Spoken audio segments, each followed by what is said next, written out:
이 전투. 근데 성에서 가만히 수비하는 줄 알았는데 위에서 나가 싸우라고 시킨다. 까라면 깔 수밖에 없는 곳이 군대 아니던가. 하는 수 없이 짐 꾸리고 행군을 하는데 난 아직 짬이 안 돼서 내가 먹을 쌀은 내가 들고 가야 한다. 고무 하나 없는 천 신발에 긴 창을 들고 말이다. 눈치 빠른 고참병들은 미리 자기 짐을 수레에다 실었다. 먼저 달려가는 기병들처럼 말 타고 가고 싶지만 면허도 없고 백도 없는 백성에 불과한 우리에겐 스쿠터 50cc도 사치다.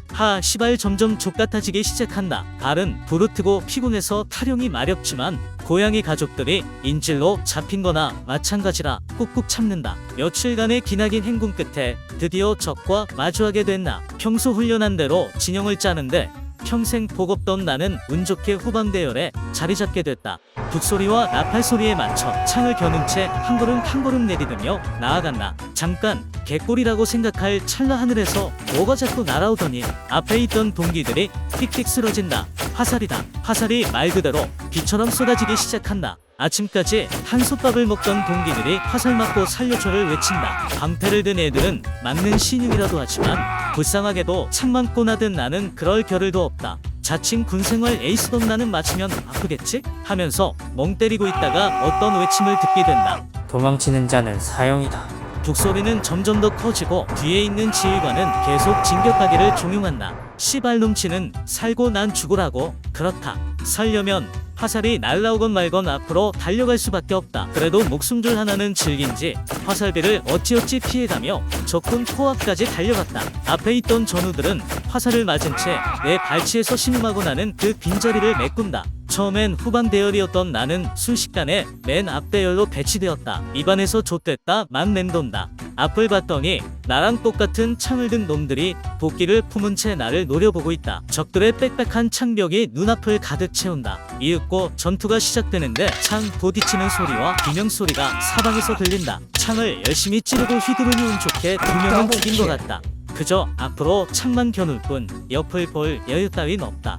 뒤에서 누가 고함을 지르는데 뭘 하는지 하나도 모르겠고 북소리도 적군과 아군 것들이 뒤섞여 박자도 못 맞추겠다. 훈련 때 배운 창술은 까먹고 본능으로 휘두를 뿐 그마저도 손에 점점 땀이 차서 창이 미끄러지기 시작한다. 한창 창을 주고 받다가 땅이 흔들리고 뭔가 시끄러운 기합 소리가 울린다. 살짝 고개를 돌려 소리나는 쪽을 향해 봤더니 웬 홍상구준 털보새끼가 말을 타고 달려와서 기세 좋게 바로 옆에 아군 대열 깊숙이 파고들어 몇 명을 베어버린다. 제 옆엔 호위대인지 뭔지 기병처럼 보이는 게 몇십 개는 더 있어 보인다. 아군 대열은 점차 무너지고 너나 할 거 없이 도망치기 바쁘다. 나 역시 창을 버리고 빤스런을 하다 뒷조사온 기병의 칼에 등짝을 맞고 쓰러진다.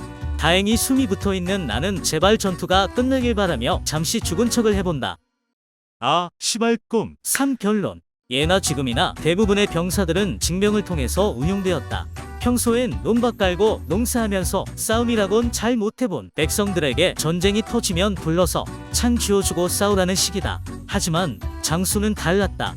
동네 건달백수부터 시작해서 고위급 자제까지 그 신분은 천차만별이었는데 이들에게 공통점이라면 바로 전투 경험이 풍부하다는 것이다. 평생을 전장에서 보냈으니 싸우는 실력도 기가 막힐 것이다. 특히 처음에 병사였다가 공로를 인정받아 장수까지 승진한 놈들은 더더욱 잘 싸웠을 터. 또한 장수는 한체격하는 돼지 육수국밥 위주로 있었으니 농사만 짓던 어종멸치 백성으로선 도저히 당해낼 재간이 없다. 이로써 체급발은 못 이긴다는 게 다시 한번 역사적으로 된다. 그뿐만 아니라 기본적인 무기의 차이도 심했다. 장수들은 녹봉을 모아 무기나 방어구를 샀는데 마을 대장장이에게 직접 인스타 사전문에 주문 제작해서 그 품질이나 성능이 매우 훌륭했다. 어설픈 방패나 방어구 정도는 쪼개버리는 창과 칼, 머리, 어깨, 발, 무릎 전부 보호해주는 갑옷까지. 하지만 징집병들은 그냥 최소한의 무장만 했던 것이다. 이래서 장수와 징집병을 붙여놓으면 싸움이 될 턱이 있나. 또 삼국지연의에선 어떤 장수가